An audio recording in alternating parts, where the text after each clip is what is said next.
안녕하십니까. 상명교회 담임 나은전 목사입니다. 저는 오늘 여러분들에게 4대 원리 중에서 제일 원리, 영혼의 원리에 대해서 말씀드리려고 합니다. 영혼의 원리 중에서 첫 번째로 사람만이 영혼이 있다는 주제로 말씀드릴 것입니다. 사람을 만물의 영장이라고 말합니다. 우리 조상들은 인간을 가리켜서 천지지간 만물지중 유인책이다 그렇게 말했습니다. 만물 중에 사람이 가장 귀하다는 뜻입니다. 왜 사람을 만물의 영장이라고 합니까? 사람도 동물인데 다른 동물과 구별되는 어떤 점들이 있습니까? 제일 먼저 불을 사용한다는 것입니다. 그리고 문화를 창조하고 개성하고 직립보행을 하고 분절화된 언어를 사용하고 문자를 사용하고 영혼이 있습니다. 이 중에서 먼저 불을 사용한다는 것에 대해서 설명드리겠습니다. 인간만이 불을 사용합니다. 다른 동물들은 불을 무서워하고 불을 사용할 줄 모릅니다. 이 전기불도 불의 연장입니다. 그리스 신화에 보면은 재미있는 이야기가 있습니다. 프로메테우스가 불을 훔쳐서 인간에게 가져다 줍니다. 그리고 그 벌로 제우스 신의 노여움을 사서 코카스 산의 바위에 묶여서 독수리에게 심장을 쪼이는 고통을 당합니다. 죽으면 되는데 죽지 않습니다. 왜냐하면 그 심장이 계속해서 다시 돋아나기 때문입니다. 나중에 이제 헤라클레스가 그 프로메테우스를 구해줍니다. 이 신화가 우리에게 말하는 것은 이런 것입니다. 물이 생명과 연결되어 있다면 불은 바로 문화, 문명과 연결되어 있다는 것입니다. 불이 없는 세계, 밝음이 사라진 세계를 상상할 수 있습니까? 그래서 불은 곧 신의 영역이라는 것을 우리에게 말해줍니다. 오직 인간만이 불을 사용할 줄 압니다. 그 다음에 인간은 문화를 창조하고 개성합니다. 까치집을 보십시오. 연화지금이나 똑같은 형태이지만 인간이 사는 집은 다릅니다. 물론 옛날엔 토굴을 파고 살았겠지요. 동굴 같은 데서. 그 다음에 점점 발전되어서 오늘처럼 다양한 주거 형태들이 나오게 되었습니다. 인간만이 문화를 창조하고 개성합니다. 그 다음에 인간은 직립보행을 합니다. 그리고 인간은 네 번째로 분절화된 언어를 사용할 수 있습니다.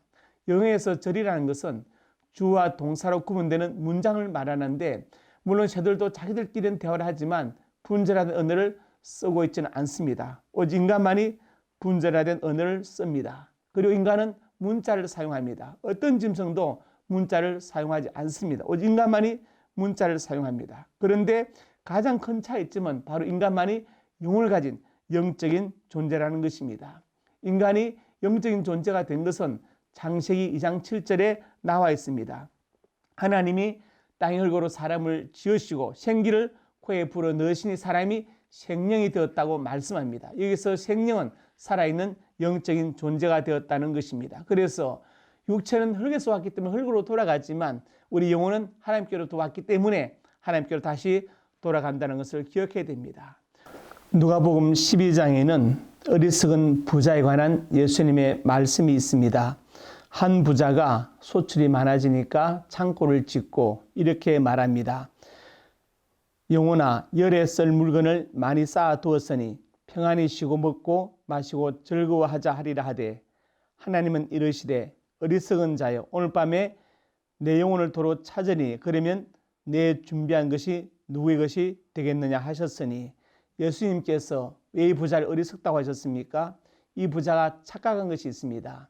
먼저 영혼의 주인이 하나님이신 것을 그는 몰랐습니다. 그 다음에 세상의 음식물로 영혼이 만족할 수 있다고 잘못 생각한 것입니다. 그래서 주님은 이 부자를 어리석다고 말씀하시고 오늘 밤에 내 영혼을 도로 찾으리니 이렇게 말씀하십니다. 즉 영혼의 주인이 하나님이시라는 것을 분명하게 선언하신 것입니다. 먼저 우리가 알 것은 인간은 영혼을 가진 영적인 유일한 존재라는 것입니다. 이제 두 번째로 사람에게 영적인 본능이 있다는 것에 대해서 말씀드리겠습니다. 육체를 가지고 있어서 식욕 같은 육체적인 본능이 있습니다. 마찬가지로 영혼이 있어서 영적인 본능이 있습니다. 그 첫 번째 본능은 먼저 영혼을 사모하는 마음입니다. 전도서 3장 11절에 사람들에게는 영혼을 사모하는 마음을 주셨느니라 이렇게 말씀했습니다. 우리는 영원히 사랑한다고 말하고 영원히 잊지 않겠다고 약속합니다. 그러나 사실 이것은 있을 수 없는 일입니다. 왜냐하면 인간의 수명이 한계가 있기 때문에 그렇습니다. 그래서 이 유한한 인간이 영혼을 생각한다는 자체가 이것은 엄청난 일이죠. 마치 하루살이가 10년 동안 너를 사랑한다는 것과 똑같은 말입니다. 그렇지만 왜 인간이 영혼을 걸어서 맹세하고 다짐하느냐? 인간에게 주신 그 영혼의 본능이 영혼을 사모하는 마음이 있기 때문에 그렇습니다. 육체는 흙에서 와서 흙으로 돌아가는 한계가 있지만 영혼은 하나님께로 왔기 때문에 죽거나 그 다음에 늙는 그런 존재가 아닙니다. 그래서 영혼이 있기 때문에 우리에게 있는 영적인 첫 번째 본능은 영혼을 사모하는 마음입니다. 그 다음에 두 번째로 종교 본능이 있습니다. 사도행전 17장 22절에 바울이 아르바오 가운데 서서 말하되 아덴 사람들아 너희를 보니 범사에 종교심이 많도다 이렇게 말했습니다. 아덴은 지금 그리스의 아테네를 말하는데요. 제가 성지순례를 가보니까 그 위에 파르테논 신전이 있습니다. 유엔이 정한 문화유산 1호이지요. 그 밑에 아르바고 바위 언덕이 있고 그 밑에 아고라 장터가 있었는데 바울이 지금 아르바고 그 바위 언덕에 서서 그 위에 있는 파르테논 신전을 보면서 이렇게 말한 것입니다. 너희를 보니 범사에 종교심이 많도다. 옛날 성경은 종교성이라고 했는데 그 번역이 더 정확하다고 생각됩니다. 인간에게 종교 본능이 있습니다. 어떤 미개한 종족이라 할지라도 반드시 예배를 드리거나 제사를 드리거나 기도를 하는 종교적인 행위가 있지만 아무리 똑똑한 동물도 예배나 제사나 기도 같은 종교적 행위는 찾아볼 수 없습니다. 오직 인간만이 종교 본능이 있습니다. 그래서 사람의 영적인 본능이 있는데 첫 번째가 바로 영혼을 사모하는 마음이 있고 또 하나는 종교 본능이 있습니다. 이것을 꼭 기억하시길 바랍니다. 오늘은 제가 사람만이 영혼이 있는 영적인 존재라는 것과 그 영혼이 있기 때문에 영적인 두 가지 본능, 영혼을 사모하는 마음과 종교 본능이 있다는 것에 대해서 말씀드렸습니다.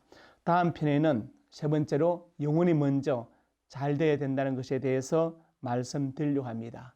다음 시간에 뵙겠습니다. 감사합니다.